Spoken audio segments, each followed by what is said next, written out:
오늘 함께 나눌 하나님의 말씀은 사무엘상 2장 1절로 10절까지의 말씀입니다.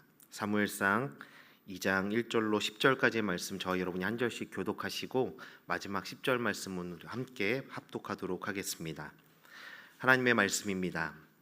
한나가 기도하여 이르되 내 마음이 여호와로 말미암아 즐거워하며 내 뿔이 여호와로 말미암아 높아졌으며 내 입이 내 원수들을 향하여 크게 열렸으니 이는 내가 주의 구원으로 말미암아 기뻐함이니이다. 여호와 같은 거룩하신 이가 없으시니 이는 주밖에 다른 이가 없고 우리 하나님 같은 반석도 없으십니다. 심히 교만한 말을 다시 하지 말 것이며 오만한 말을 너희의 입에서 내지 말지어다. 여호와는 지식의 하나님이시라 행동을 달아 보시느니라. 용사의 활은 꺾이고 넘어진 자는 힘으로 띠를 띠도다. 풍족하던 자들은 양식을 위하여 품을 팔고 줄이던 자들은 다시 줄이지 아니하도다.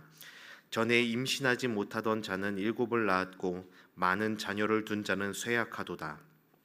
여호와는 죽이기도 하시고 살리기도 하시며 스올에 내리게도 하시고 거기에서 올리기도 하시는도다.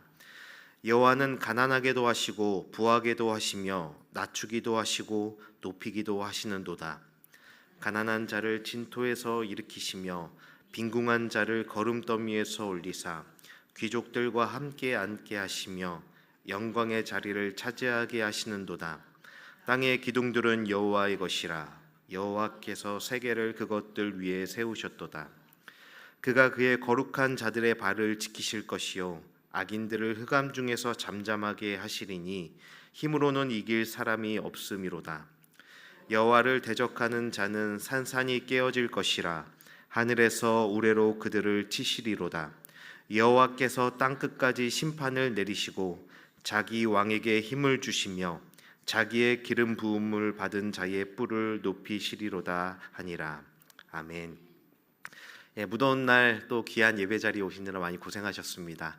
우리 좀 서로 인사하면 좋겠는데 잘 오셨습니다. 서로 인사하시고 서로 환영해 주시면 좋겠습니다. 매일매일 이렇게 걸어 다니는 것도 힘들어서 고백하자면 요즘에 높은 뜰에 올라갈 때 엘리베이터를 타고 다닙니다. 너무 더워서 땀을 내기가 싫어서 이렇게 하고 있습니다. 더운 날 건강 잘 유의하시고 잘 챙기시면서 하나님 앞에 또 예배의 기쁨으로 나오시기를 바랍니다. 저는 그 수요 예배 때 계속해서 이렇게 본의 아니게 사무엘상 말씀을 시작하였는데 시작한 김에 그냥 사무엘상을 계속 말씀을 나누면 좋겠다 생각하여서 사무엘상을 계속 이렇게 묵상하면서 또 여러분들과 나누려고 합니다.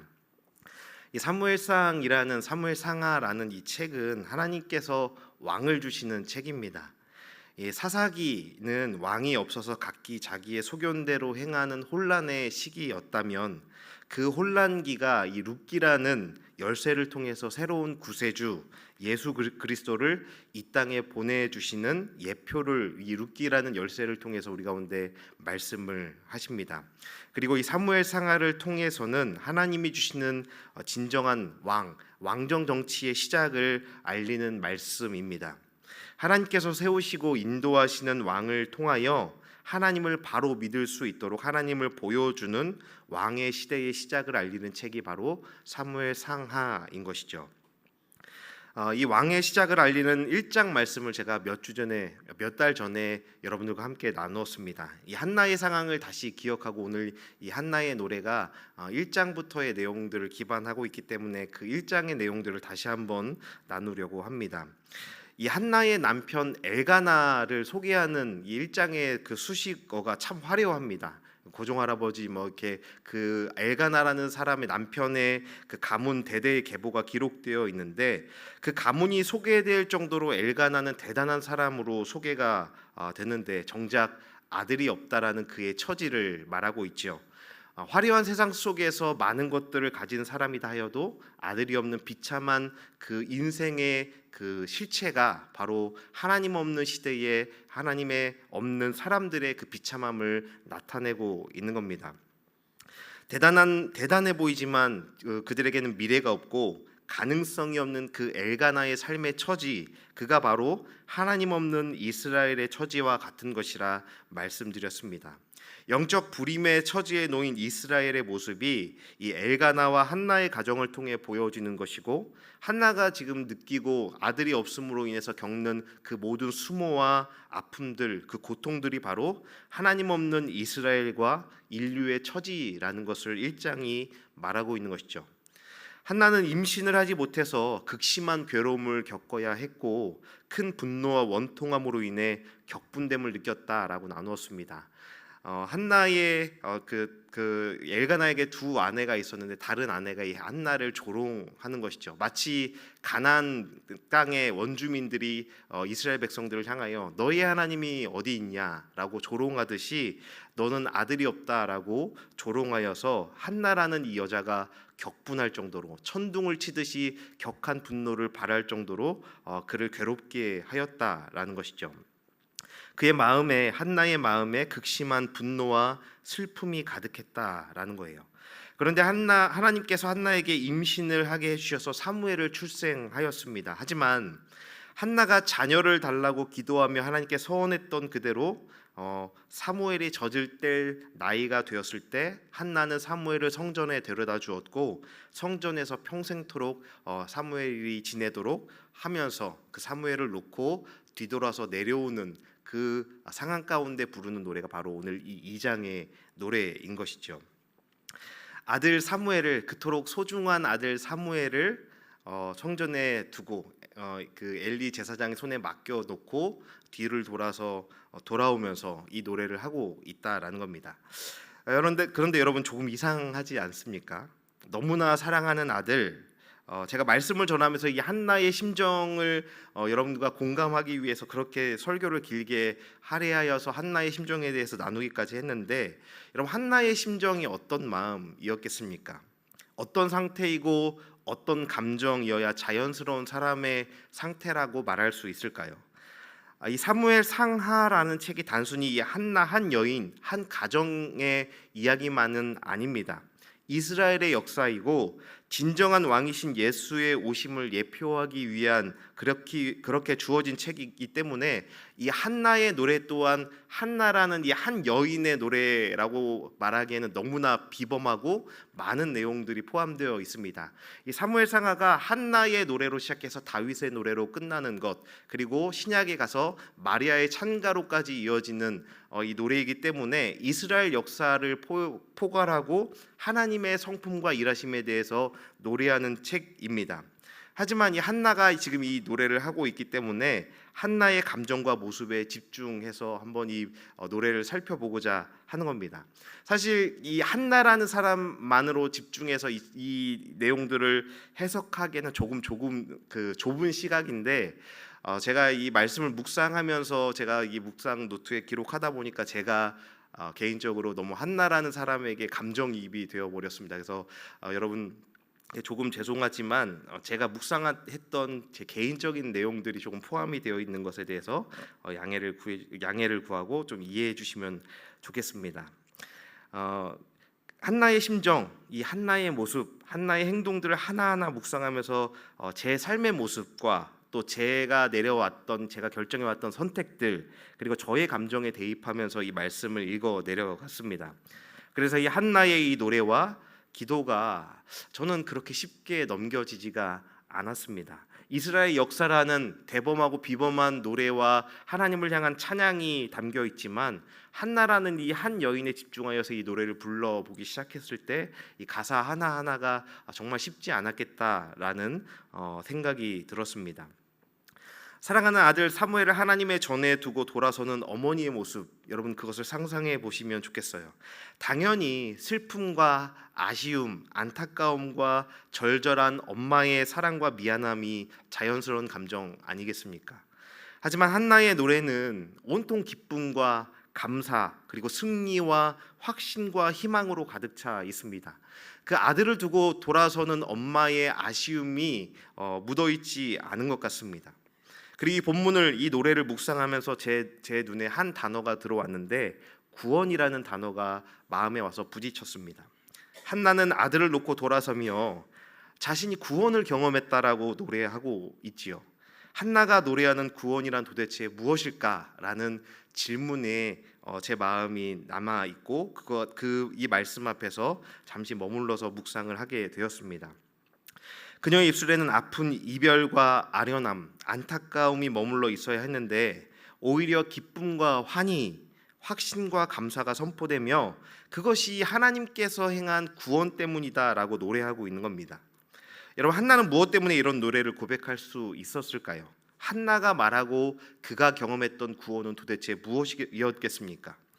오늘 이 말씀을 통해서 함께 살펴보면서 한나가 경험했던 구원과 그가 누리고 있는 즐거움, 희망과 신뢰를 함께 나누어 보고자 합니다. 먼저 한나의 즐거움의 이유, 승리의 확신, 그 구원의 근거를 1절 말씀에서 여러 번 반복해서 말하고 있죠. 1절에서 3번이나 비슷한 관용구가 반복이 되고 있는데 내 마음이 여호와로 말미암아 즐거워하였다. 여호와로 말미암아 즐거워하였다. 나의 마음이 여호와의 구원으로 인해서 내 마음이 기쁘고 즐거웠다라고 그가 고백합니다. 한나의 마음은 기쁨으로 가득 채워져 있고 그 기쁨의 구원은 하나님으로 인한 것이다라고 말합니다. 계속해서 반복되는 것처럼 여호와로 말미암아 그의 주의 구원으로 말미암아 내가 기쁨의 노래를 고백한다라고 말하고 있고 이 노래를 부르고 있다라는 것이죠. 한나의 찬양은 어렵게 기적적으로 얻은 아들에게 인생의 어떤 문제가 풀리고 해결되어서 그것 때문에 그 해결됨으로 인해서 그것에 근간한 노래와 기쁨의 고백이 아니라 큰 일을 행하신 여호와로 말미암아 자신 기뻐하고 즐거워하고 있다라고 고백하고 있습니다.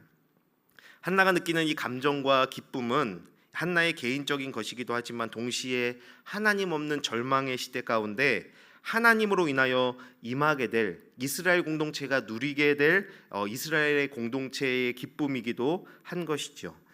지난번 설교에서도 계속해서 나누었던 것처럼 한나가 경험한 이 기쁨의 이유는 기도했던 자녀의 출생이라는 1차원적인 이유로 인한 것이 아니었다라는 겁니다. 만약 그 영역에 머물러 있는 기도였다면, 그 영역에 머물러 있는 신앙이었다면 한나는 결코 이 노래를 부를 수 없는 상황이기 때문입니다.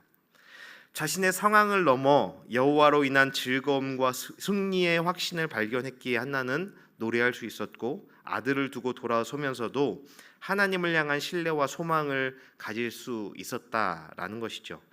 한나가 궁극적으로 간구하며 간절히 구했던 것을 우리 다시 한번 읽어보면서 기억하기 원합니다. 1장 11절 말씀을 제가 읽어드리겠습니다. 서원하여 이르되 만군의 여호와여 만일 주의 여종의 고통을 돌보시고 나를 기억하사 주의 여종을 잊지 아니하시고 주의 여종에게 아들을 주시면 내가 그의 평생의 그를 여호와께 드리고 삭도를 그의 머리에 대지 아니하겠나이다 라고 고백합니다. 나를 기억해 주세요 하나님. 나를 기억해 주시고 나를 잊지 말아 주십시오라는 것이 그의 기도의 핵심이었습니다.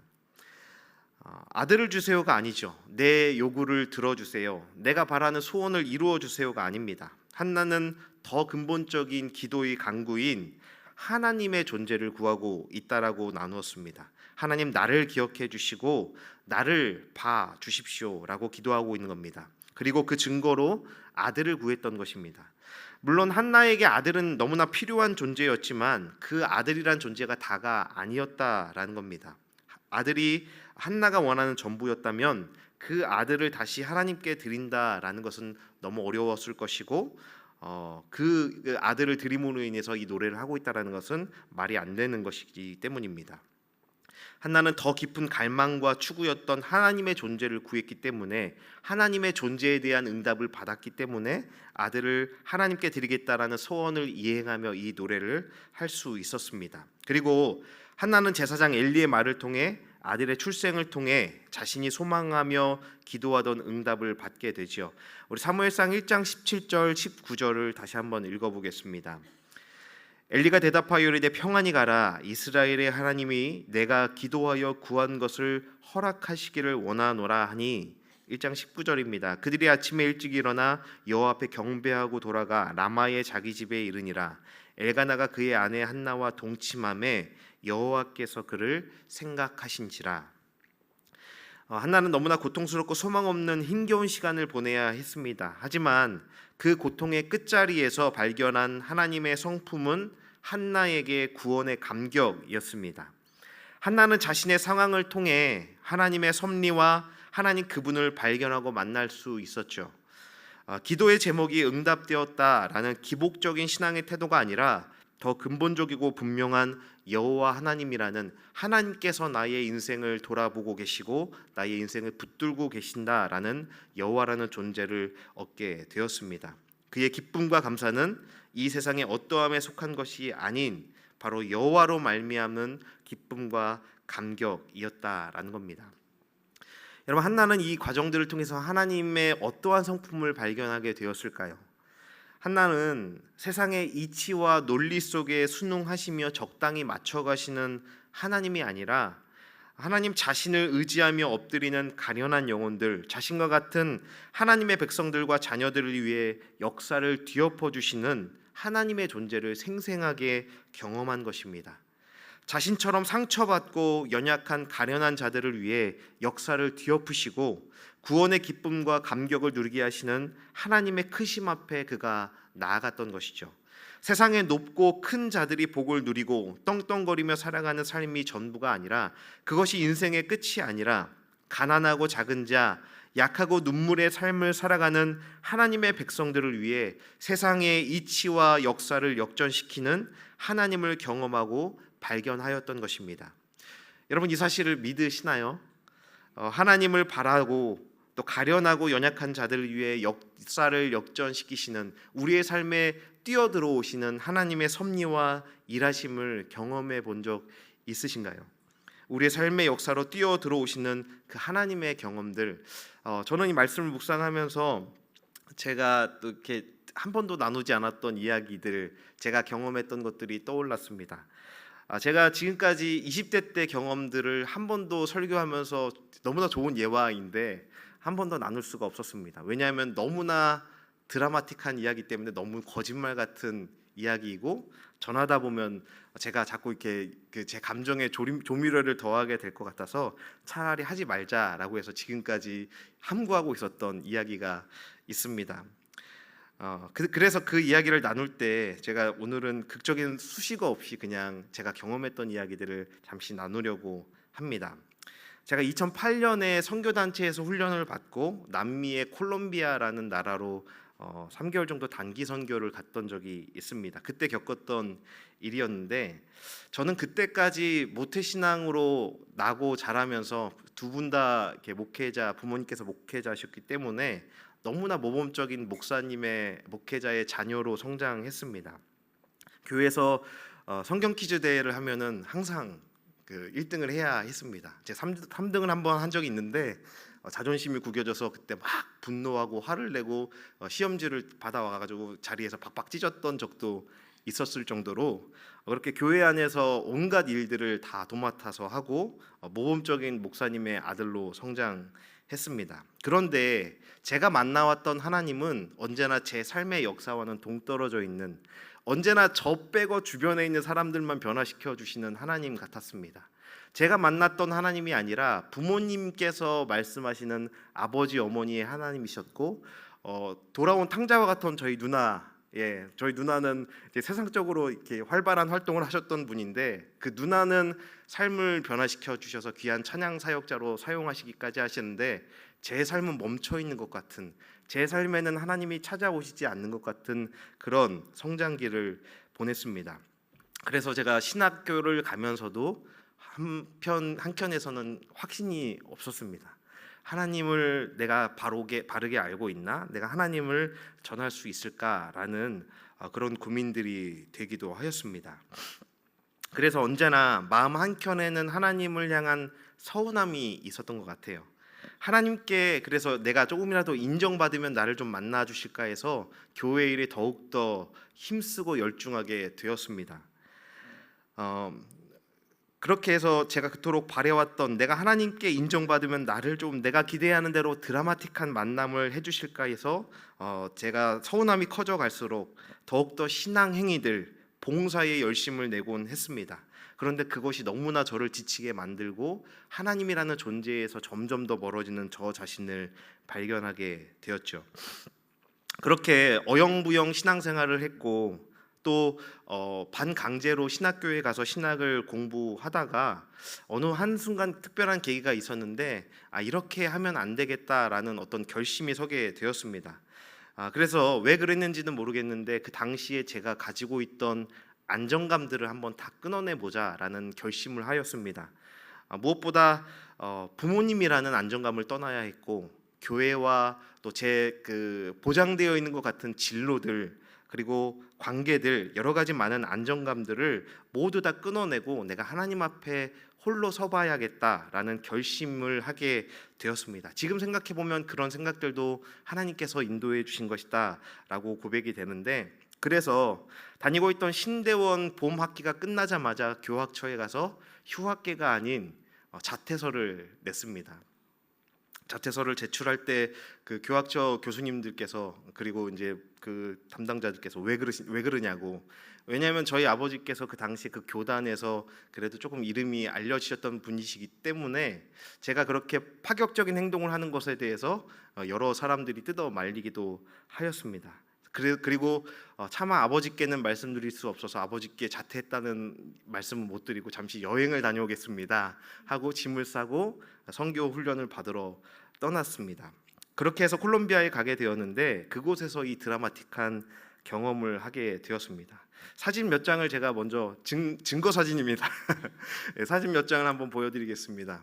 네, 저기 가운데 이제 노란 티셔츠를 이제 입고 계신 분의 이야기입니다. 그 분을 통해서 또 경험하게 됐던 이야기인데 쭉 그냥 빨리빨리 창피하니까 빨리빨리 넘겨주시면 됩니다.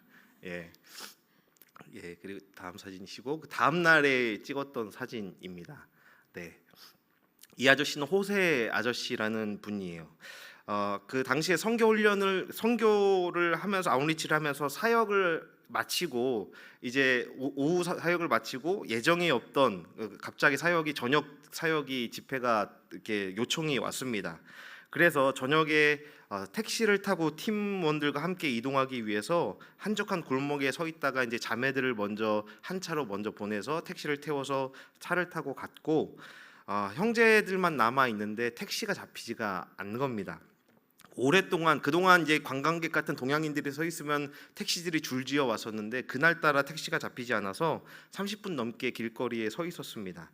그때 아주 지저분하고 만지기도 싫은 타기도 싫은 낡은 차가 우리 팀 앞에 와서 멈추었고 그때 그 차를 운전하고 있던 이 호세 아저씨를 만나게 되었습니다. 그때 우리 팀을 인솔하고 계시던 이 콜롬비아 현지 목사님께서 그 호세 아저씨와 이야기를 한참 나누시다가 이 아저씨가 우리를 그 사역 장소까지 데려다 주시겠다 한다. 이 차를 타고 가자라고 얘기하셔서 그 차를 타고 이동을 하게 되었습니다. 저를 비롯한 한국 형제들이 뒷자리에 앉았고 그 두 콜롬비아 분이 이렇게 앞에 앉으셔서 한참 동안 이야기를 나누셨습니다. 그런데 인솔하시는 목사님이 갑자기 뒤를 돌아보시면서 저희에게 이 호세 아저씨를 위해서 기도해 주세요라는 말씀을 하셨어요. 왠지 그 이유도 말씀해 주시지 않고 그냥 이 아저씨를 위해서 기도해 달라라는 요청을 하셔서 그 이동하는 내내 영문도 모른 채 기도를 하면서 사역 장소에 도착했고 저희는 그냥 당연히 안녕히 가시라 감사하다라고 하면서 사역 장소에 들어왔습니다. 그런데 조금 있다가 이 호세 아저씨가 그 예배 장소 교회당으로 같이 들어오시는 겁니다. 팀이 준비한 스킷 드라마와 또 말씀 메시지를 나눈 후 기도하는 시간에 이 호세 아저씨가 그렇게 생기지 않은 이 산적 같은 아저씨가 펑펑 울면서 이 앞으로 나와서 무릎을 꿇고 한참 동안 기도하기 시작하셨습니다. 그렇게 한참 동안 기도하시다가 이제 마이크를 들고 자신의 이야기, 자신의 간증을 하기 시작하셨죠. 이 아저씨는 사실 그날 밤에 자살을 하려고 그 방법을 찾으려고 차를 몰고 나오셨다고 합니다. 근데 이 아저씨가 이야기를 하는 게 자기가 다리에서 뛰어내리려고 했는데 생각해보니까 자기가 수영을 너무 잘한다라는 겁니다. 물에 뛰어내리면 수영을 해서 분명히 나올 게 뻔하기 때문에 그 방법은 할 수 없었고 총과 같은 걸로 자살을 하자니 돈이 없었고, 그래서 어떻게 죽을 수 있을까라는 것을 고민하면서 차를 몰고 돌아다니다가 우연히 저희 팀을 만난 것이죠. 그래서 이 아저씨가 왜 자기가 자살을 하려 했냐 했을 때, 자기가 부인은 이미 도망을 갔고 딸과 사는데 사실 자신이 이 딸을 성적으로 학대를 하고 있었다라는 그 자신의 죄를 고백하기 시작했습니다. 그래서 그런 일들 때문에 너무나 자신도 괴로웠고 그러기 싫은데 어쩔 수 없는 이 상황 가운데 또 이렇게 술에 중독돼서 그런 상황들이 자꾸 일어나서 차라리 자기가 죽는 게 낫겠다 싶어서 이렇게 나오게 되었고, 저희 팀을 만나서 우연하게 예수님에 대한 소개와 또 이 밤에 그 예수님을 영접하고 싶다라는 고백을 하게 되었습니다. 이 하나님께서는 그 밤에 이 호세라는 이 사람을 위해서 참 많은 역사와 흐름을 바꾸셨다라는 것이 제가 그렇게 생각이 되고 고백이 되었습니다. 그런데 더 중요한 것은 이 호세 아저씨의 일을 통해 항상 하나님은 제 인생에 하나님께서는 항상 제 안에 있던 서운함을 한순간에 걷어 주셨습니다. 사실 제가 사진을 여러 장 보냈는데 너무 창피한 사진이 한 장 있어 그 사진은 보내지 않았는데, 이 호세 아저씨를 위해서 뒤에서 기도해주고 있는데 제가 엉엉 우는 사진이 한 장 있었습니다. 근데 너무 추해서 그 사진은 보내지 않았습니다. 사실 호세 아저씨의 삶 가운데도 하나님께서 그 역사를 바꾸셔서 일들을 하고 계셨지만, 뒤에서 엉엉 울고 있는 제가 이 호세 아저씨의 구원을 위해서 기뻐하면서 기도하기도 했지만 제 안에 하나님께서 일하고 계신 것들을 저도 동일하게 느끼면서 뒤에서 펑펑 울고 있었습니다. 그리고 모든 사역과 그 밤에 모든 일정을 마치고 다시 이 아저씨가 저희를 그 숙소까지 다시 데려다 주시겠다고 하셔서 차를 타고 돌아가는 길이었습니다. 그런데 아저씨가 그 낡은 자동차를 주유소에 세우고 기름을 넣기 하시는데 기름을 가득 채우기 시작했습니다.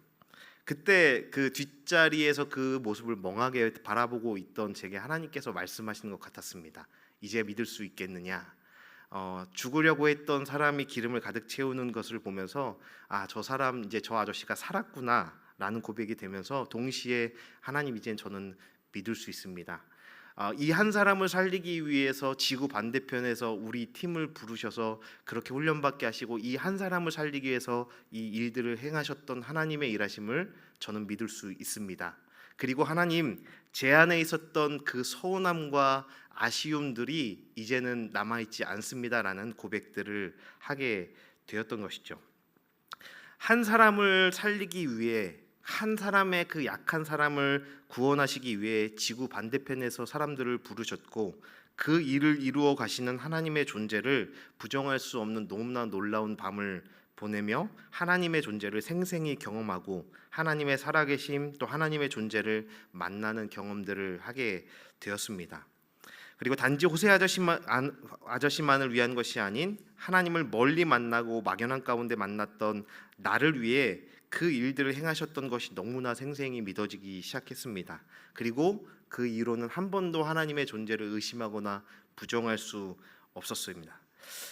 그 날의 기억들, 그 하나님과의 만남은 제 신앙에, 제 인생에 너무나 굳건한 기둥이 되었습니다. 그 일들이 있은 이후에 사실 제 인생의 가장 어렵고 힘든 시기들을 보내게 되었습니다.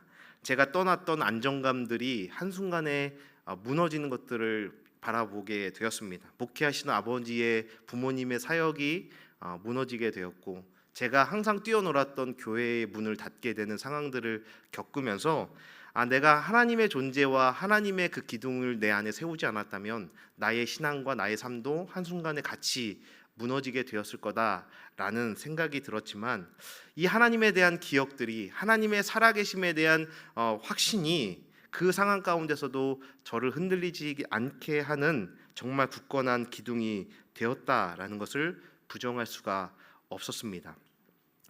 사람들은 이 한나의 자녀 없음은 곧 하나님 없음이라고 전제하였습니다. 한나의 기도에 응답하시지 않는 침묵이 곧 하나님 없음이라고 규정하고 그 하나님의 침묵의 이유는 한나의 죄 때문이다라고 한나를 무시하곤 했습니다. 하지만 한나는 사무엘의 출생을 통해 힘 있는 자들이 세워놓은 이 질서 속에서 속수무책으로 순응하시는 하나님이 아니라 작고 연약할지라도 하나님을 기대하는 자기 백성을 편애하시며 기꺼이 그들을 위해 역사를 만들어내시는 분임을 그는 경험하였던 것이죠. 한나가 고백하는 더 바랄 것 없는 구원이 그에게 이루어지는 것입니다. 어떤 결핍도 어떠한 상황도 한나의 노래를 멈추게 할 수 없었던 겁니다. 한나가 발견하고 고백하는 구원은 상황이 나아짐으로 인해서 누린 것이 아닙니다. 기도가 응답되었기 때문에 선포되는 것이 아니었습니다. 한나가 말하는 구원은 더 깊고 근원적인 기쁨과 확신이었습니다. 상황을 넘어 나의 인생을 위해 세상의 역사와 흐름을 역전시켜 주시는 하나님을 만난 것이 한나가 경험한 한나의 구원 그리고 그의 감격이었던 것입니다. 하나님이 바로 나의 하나님이심을 경험하는 삶, 하나님이 나의 인생을 붙들어 주신다는 믿음의 확신이 바로 한나가 노래하는 이유인 것이죠. 데살로니가전서 5장에 항상 기뻐하라는 말씀이 있습니다. 여러분 많이 들어보셨을 것인데 정말 제가 힘들고 어려웠을 때 이 말씀이 와닿지가 않았습니다. 내 감정은 그렇지가 않은데 삶이 너무나 버겁고 힘든데 막막하고 두려울 때 어떻게 항상 기뻐할 수 있는가라는 제 안에 솔직한 그런 질문들이 있었습니다. 여러분 항상 기뻐한다는 것이 어떻게 가능하겠습니까? 살아가기 버거운 이 시대 가운데 상황을 초월하여서 항상 기뻐하며 미소 짓고 살 수 있는 사람이 몇이나 되겠습니까? 마인드 컨트롤을 하고 내 감정을 속여서 우리의 감정을 극단적으로 조절하여서 지금 내가 느끼는 고통과 두려움, 아픔과 슬픔을 부정하며 항상 기뻐하는 것이 과연 하나님이 원하시는 것이겠습니까? 그렇지 않다라는 겁니다. 이 말씀은 이 기쁨은 빌립보서 4장 4절에 말하는 것과 같지요. 주 안에서 항상 기뻐하라. 내가 다시 말하노니 기뻐하라. 바울이 요청하는 기쁨은 상황에 따라 좌우되는 행복이 아니라 지극히 높으시고 살아계신 하나님에 대한 신뢰의 바탕을 두고 있고 따라서 항상 심지어 어려운 때에도 경험할 수 있는 주 안에서 누리는 깊은 만족을 말하는 것입니다.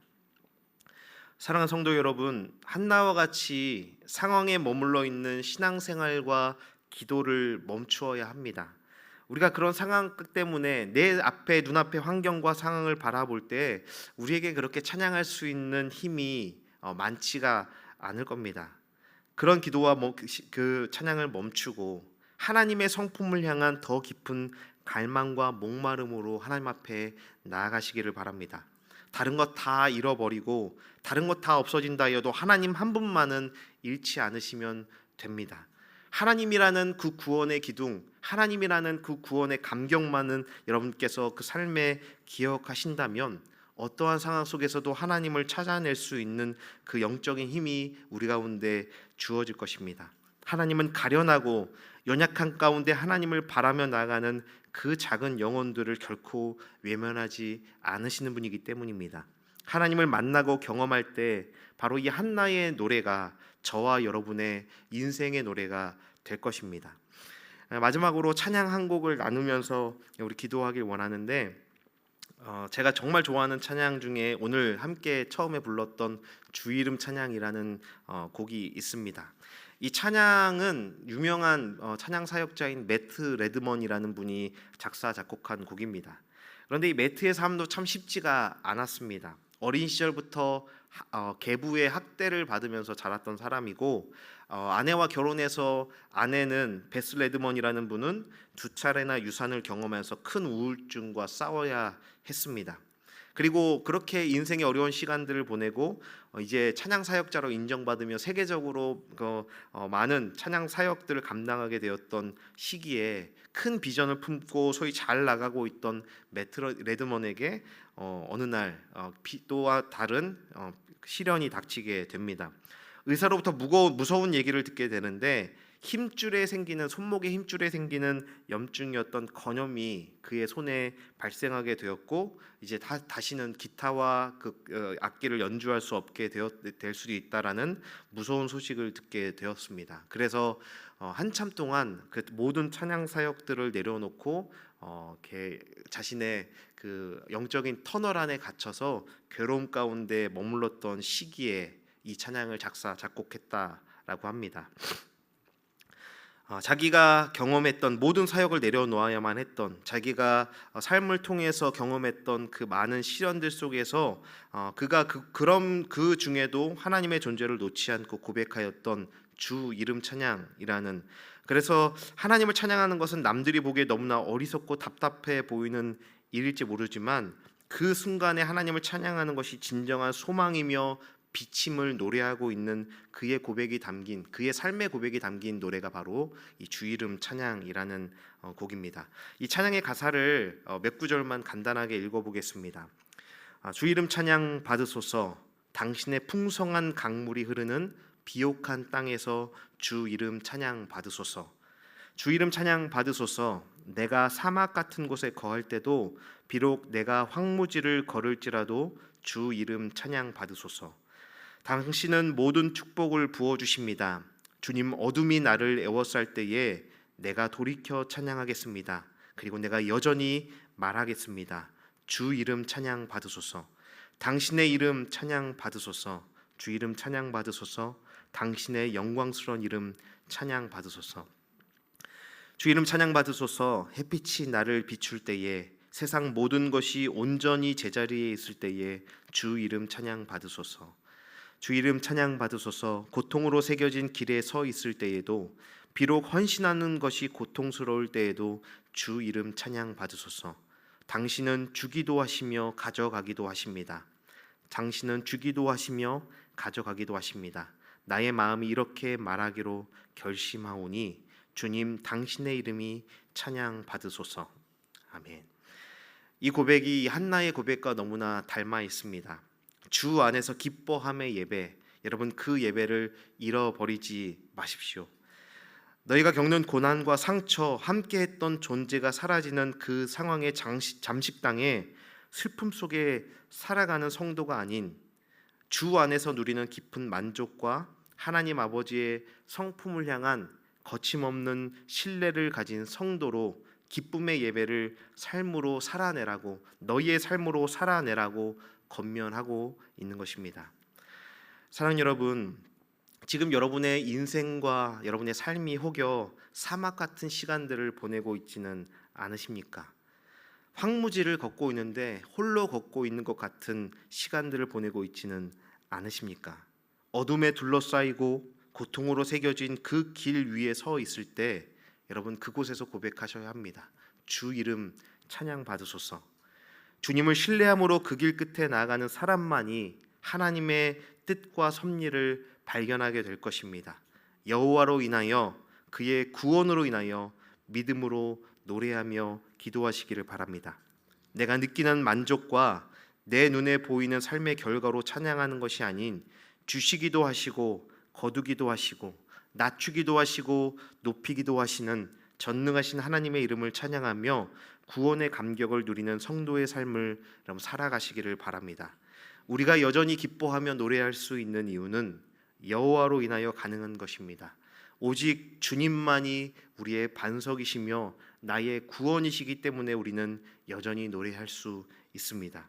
우리의 구원은 이 세상이 정의해 놓은 성공과 번영 때문이 아니라 나의 인생 가운데 함께 하시며 선하고 신실하신 구원의 역사를 이루어 가시는 하나님 때문임을 기억하며 언제나 주님의 이름을 찬양할 수 있는 저와 여러분이 되기를 바랍니다. 그래서 이 한나의 기도와 노래가 어떠한 상황 속에서도 주님의 이름을 찬양할 수 있는 바로 저와 여러분의 고백, 저와 여러분의 신앙의 여정이 되기를 주님의 이름으로 축원합니다.